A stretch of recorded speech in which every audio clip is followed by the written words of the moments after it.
Let's go, boys. We back. All right, bro.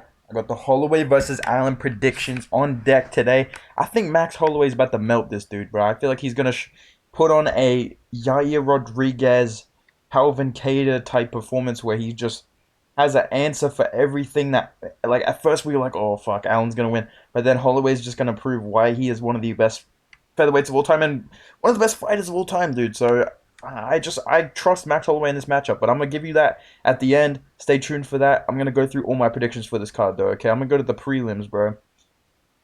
TJ Brown, fucking hell, Jesus Christ, get a haircut, mate. Okay, opening the card, we got Jocelyn Edwards. She looks like a me, like a you'd make like a Nintendo me. Anyways, Jocelyn Edwards versus Lucy Pudilova. I'm gonna go with Jocelyn Edwards by decision. Seems like just a well-rounded, better fighter. I just trust her a lot more. And yeah, I just feel like Jocelyn Edwards is just the better fighter, so I'm going to pick Jocelyn Edwards by decision 30-27 or 29-28. Moving on, bantamweight division, we've got Aaron Phillips. He looks like an extra from like Mr. Beast, bro. Versus Gaston Bolanos. Um, I took a look at both of these guys' records. I'm not super familiar with these guys. Hold on, let me just make the little thing smaller. Best editor on YouTube. Put it up here. There we go. Anyways, Aaron Phillips versus Gaston Bolanos. So I took a look at both these guys' records. Um, Pretty similar fighters. I'm gonna say Gaston Bolanos gets the KO in this fight. Round one, round two, round three. Oh, there's only fuck off. I'm so dumb. Round two KO for Gaston Bolanos is my prediction. Okay. Moving on, we've got Bruna Brazil versus Denise Gomez. I'm gonna go with Bruna Brazil by decision here. Yeah, just feel like she's gonna get the win. I feel like she's got a better record, and I seem to remember having a reason to pick this chick. I feel like she's undefeated, or she's only got one loss, something like that. So, especially at women's strawweight, I trust these girls to be a little bit more skillful than like a flyweight prospect or like a bantamweight women's fighter. You know what I'm saying? Like if I see a record that makes me think, okay, I'm gonna pick her, I'm more confident in that at women's strawweight than I am in like women's bantamweight. I'm like, oh, she has a good record, but she's a women's strawweight fighter. You know what I'm saying? So I trust Bruna Brazil to get the W here by decision. Maybe she gets a finish. Maybe she has a really good performance, but I'm just feeling a decision win for this chick in this fight. Okay, moving on to the lightweight division, we got Lando Stone Cold Venata versus Daniel Zellhuber. I think this is actually going to be a really good fight. Lando Venata always brings it. He's an old guy, man. He's been around for a long time. He's fought a lot of really good guys at lightweight. I know Daniel Zellhuber is kind of like being underrated right now. A lot of people I see picking Lando Venata because he's a name, and he's got some wins recently, but he's had split decision wins lately, man, and he's lost some very questionable fights. I know he went down to featherweight for a bit as well, but he seems to be back up at lightweight. I'm gonna pick Daniel Zellhuber to win this fight by decision, or maybe he gets a finish. If Lando Venata is overly aggressive, but I feel like Daniel Zellhuber is gonna win this fight, dude. I feel like he's almost like being counted out by a lot of people because of some losses that he's had in the past. But I just have a feeling Daniel Zellhuber is going to win this fight by decision. So that's my pick in the lightweight division. But this should be a really good fight, to be honest. This is actually a pretty underrated fight. Um, I'm actually looking forward to that one. Okay, moving on. Women's strawweight division. We got Jillian Robertson versus Piera Rodriguez. This is a good fight, dude. Jillian Robertson, like a lot of people are saying, she's only 27. Pretty crazy to think about that when you see her record, how experienced she is, how much like octagon time she's actually had, all the people that she's already fought. She's only lost to the best people, dude. She has only lost to the best people at flyweight. We're talking Tyler Santos. We're talking people like that, right? We're not talking about random fucking fighters, bro. If you look at her record, it's very deceiving, but she's actually fought pretty good competition and done well. And she's got some good finishes recently. Her grappling seems to be at like a whole nother level, bro. She's always been a really good submission grappler, but now she's training at Goat Shed as well, and I really rate their gym, just their mentality and their philosophy about grappling. I know she's training hard. I know she's working hard, and she's probably improving pretty rapidly. She seems like she's improving. I mean, she submitted Rose Namajunas in a grappling contest, and I know that's not MMA, but that gives me a lot of insight into the confidence that she has.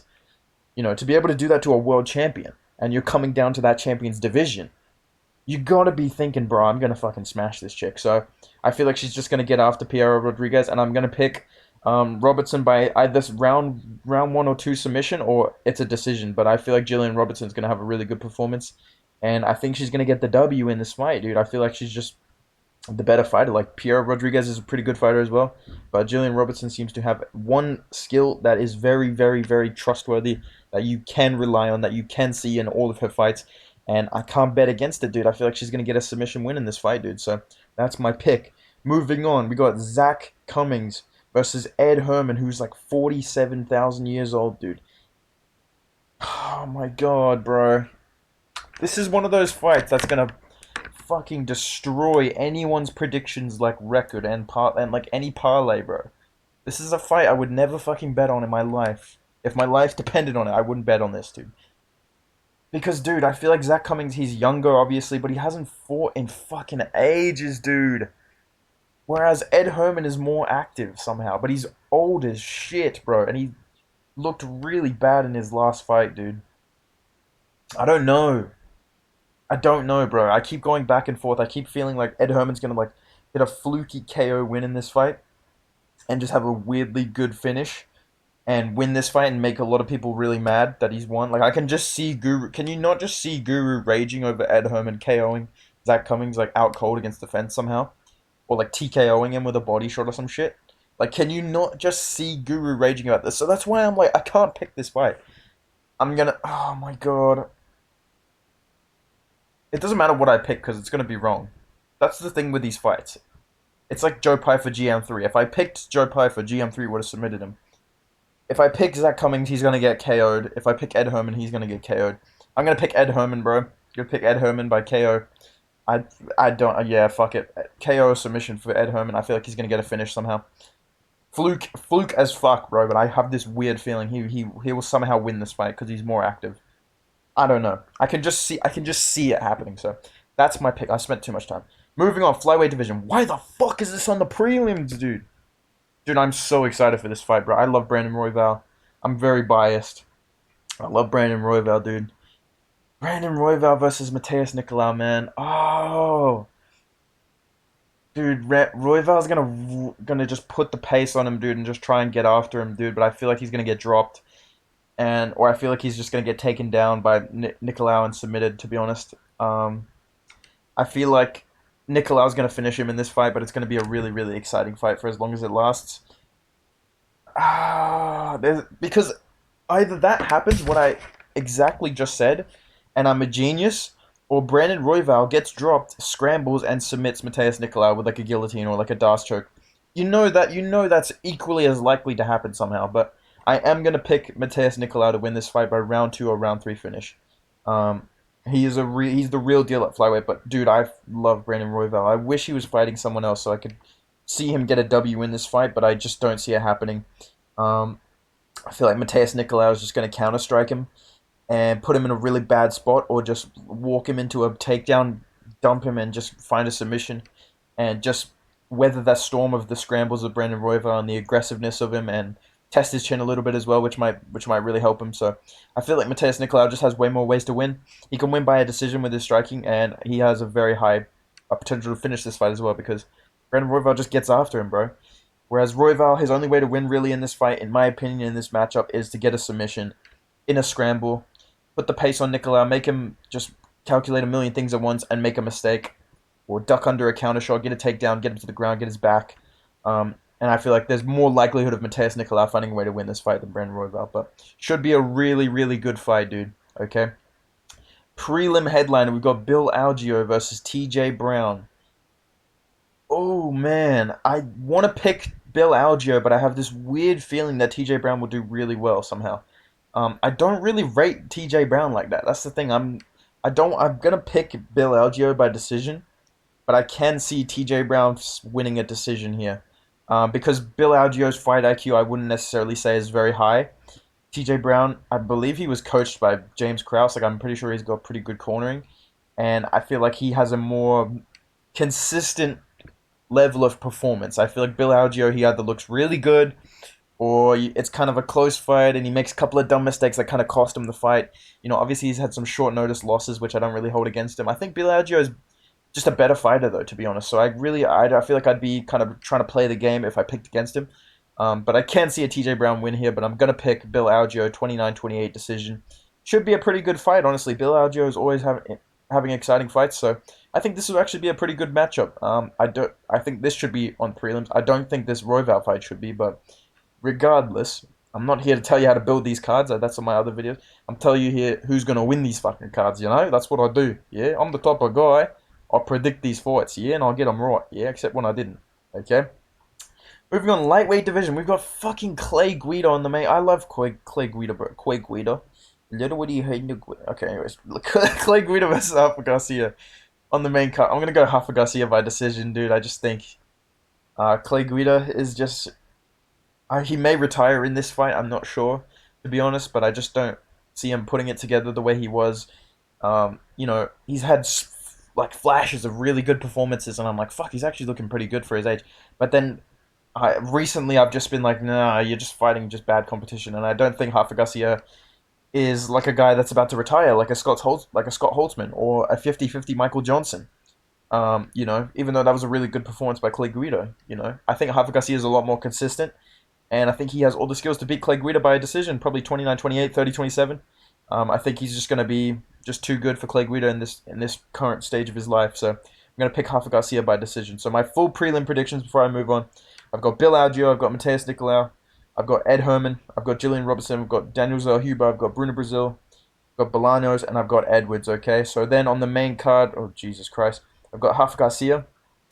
And now we go to the bantamweight division. We got Pedro Munoz versus Chris Gutierrez. I don't know why this isn't the featured fight. I'm not quite understanding that, but you know, it is what it is.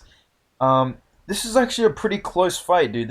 I feel like a lot of people are kind of, it's tough. I feel like some people are really overrating Pedro Munoz. Some people are kind of underrating Chris Gutierrez. Some people are kind of making a big deal out of the Frankie Edgar KO when it's like that's just the worst matchup you could ever give to Frankie Edgar is Chris Gutierrez.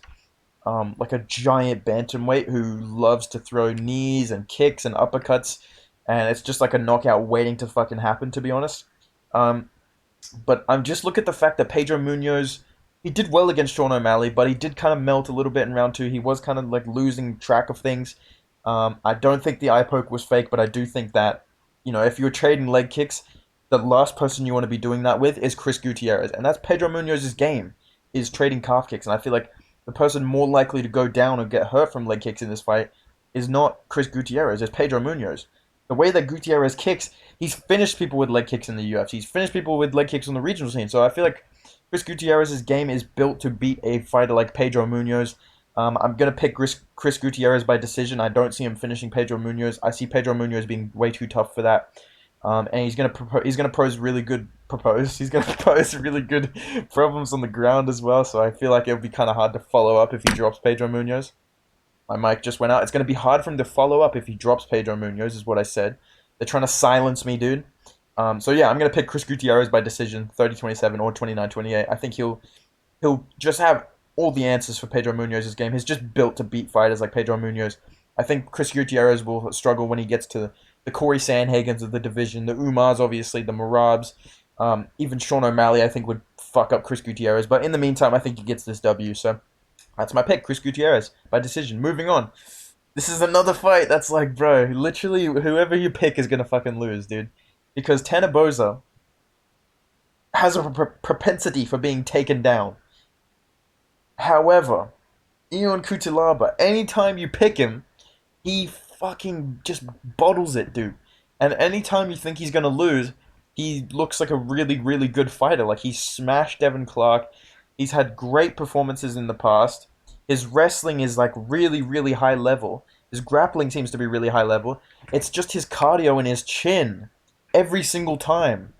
So with a big guy like Tanner Boser, I'm basically saying I need Ion Cutelaba to get a round one submission or a round one TKO on the ground.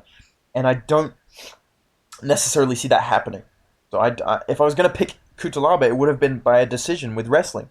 But I just can't trust him to survive 3 rounds with a former heavyweight who's accurate, who's really deceivingly very quick as well. And a big guy, obviously, right? So I'm going to pick Tanner Boser by KO round 2. I feel like he's going to have a tough first round against Cutelaba, and then he's going to KO him somehow, either looking for a takedown, off a stuffed takedown, he just TKOs him, or locks up a weird submission somehow in round 2. I feel like Tanner Boser is going to get the W in this fight. and that's gonna be it for Kutalaba. But I don't know, dude. I don't know. I wouldn't be surprised if Kutalaba somehow destroys him because that's the outcome that's gonna happen. It's either gonna be Kutalaba destroys him or he gets fucking finished again. So I'm just gonna pick Tanabosa by KO round two. So that's my pick. Okay, moving on to the featured fight. This is a pretty good featured fight, to be honest.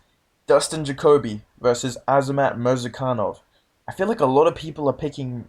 I don't know what a lot of people are picking. I don't really see a lot of people talking about Dustin Jacoby, and I feel like this guy's one of the best light heavyweight contenders right now. I feel like he beats a lot of guys ranked above him. Um, and I feel like he just fought Khalil Roundtree kind of wrong. Like he made it way too close. When I've seen him have better performances against scary strikers as well, similar to Mirzakhanov, who I've seen lose fights before he gets a KO, and I think Jacoby's too smart for that. I think Jacoby's actually like way too technical of a striker to get caught with some bullshit like a flying knee or something like that when he's winning. I feel like Jacoby's going to KO Mirzakhanov inside 2 rounds, to be honest. I feel like he's just going to. I can just see him just putting one down the middle, and I can see him just putting a shot down the middle and just dropping Mirzakhanov and just finishing him. Maybe a slightly early stoppage, but I feel like Jacoby's going to finish Mirzakhanov inside 2 rounds. I feel like he's going to leg kick him a bit. He's going to make Mirzakhanov a bit frustrated.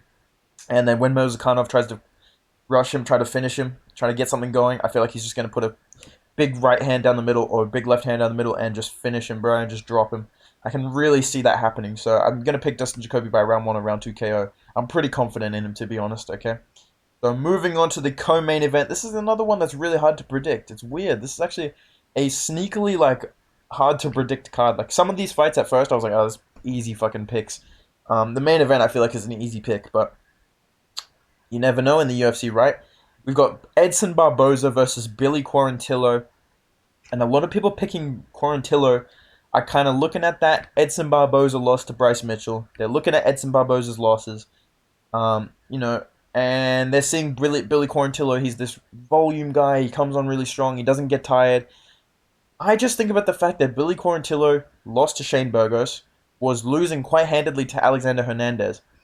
And I just look at the way Edson Barboza fights. If it's not someone that's going to take him down and maul him, or someone that's going to fuck him up on the feet like a Giga Chikadze can, Edson Barboza is such a good featherweight, dude. He's so good in this division. He's so quick, even compared to these guys, let alone at lightweight, dude. And I feel like he's just gonna fuck Billy Q up, especially round 1 and round 2.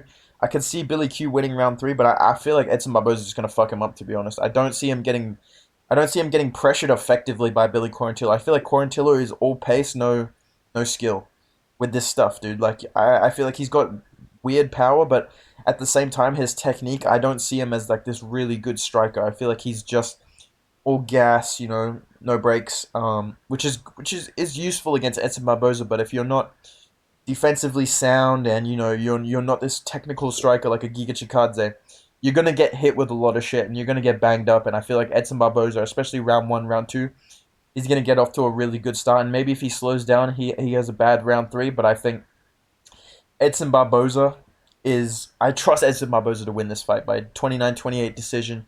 I feel like he's going to have a pretty good performance, especially early on. I feel like Billy Quarantillo is going to be very willing to just walk in front of him and just fight him. And I don't think that's going to end well for him, dude. So I'm going to pick Edson Barboza by decision to win this fight. Pretty vintage Edson Barboza performance, I feel like. So main event now. We've got Max Holloway versus Arnold Allen. Oh yeah, you know. Oh yeah, it's alright. Oh yeah, I'm fighting Max Holloway. Yeah, pretty excited for Max Holloway. Yeah, it should be a good fight. I think I'm gonna lose, but you know, it should be good. I think Arnold Allen's gonna actually do well in this matchup. Let me say that right off the bat. I think Max Holloway is gonna win by decision. Pretty clear decision, but I do think that Arnold Allen will have a good fight.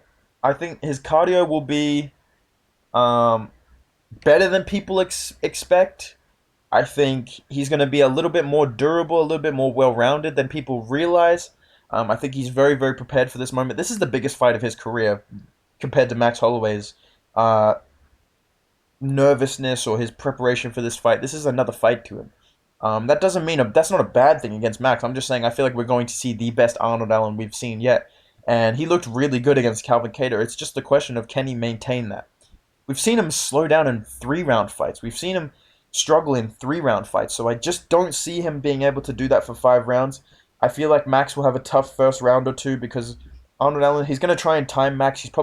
There's so much tape on how to beat Max Holloway right now. There's so much tape out there on how to beat Max Holloway because of Alexander Volkanovski that I can't see Arnold Allen not knowing how to get to him early. I think he'll use leg kicks. I think he'll try and, time him, step in, big jabs, big hooks.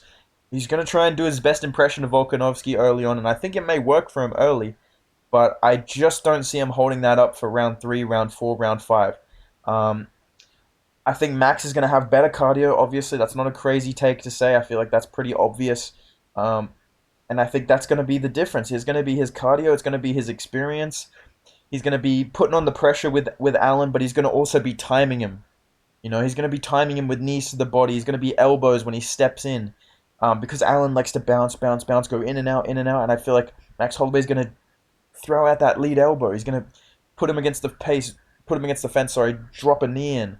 Elbow against the fence. Use those takedowns to kind of upset the rhythm, upset the cardio of Allen. Maybe just not even trying to get a takedown, but adding in takedowns, I feel like will mess up Arnold Allen's cardio. I just see so many ways for Max to slow down Arnold Allen, like we've seen him do to so many other people. And I do think takedowns will be there for him. I think Max Holloway's not necessarily a strong wrestler, but he's very good at timing his takedowns. I've seen him take down pretty good guys. So I do see this being quite similar to the Yair Rodriguez fight. I think early on the feet, Max Holloway will get a bit busted up. He'll be a bit bloody. He'll be a bit rocked. He'll lean on his wrestling. He'll just throw everything at Arnold Allen. And we've seen Max Holloway throw the kitchen sink at people, and like they can't hold up to it. The beauty of Volkanovski is not that he can take all this damage that Max Holloway is dishing out. He shuts it down with rhythm and timing, and he does things to stop Max Holloway from getting going. And I don't think Arnold Allen will be able to get Max Holloway to stop rolling downhill. I feel like he'll be trying to just shut the door on him, but he just won't be able to. I feel like Max Holloway will just build as the fight goes on.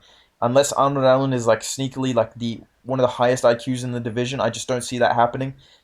Especially with his cardio problems, the injury problems that we've seen from him. I really can't trust him to last 5 rounds effectively.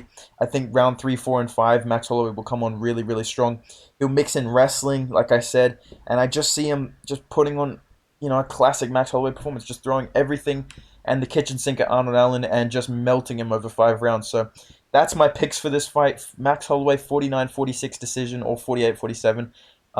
I feel like Max Holloway is going to make it very, very clear, especially round 4 and 5, that he's still one of the best featherweights. So that's my picks. Let me know your picks down below. Do you agree with mine? Do you disagree? Let me know everything I want to hear down below. Drop a like on the video if you enjoyed this. Make sure you subscribe for more prediction videos. I got more coming. More card builder videos, more rant videos. I got heaps of shit coming, bro. So make sure you stay tuned for all that. Go follow me on Instagram at bedtimemma. And yeah, boys, I'll see you in the next video. Goodbye.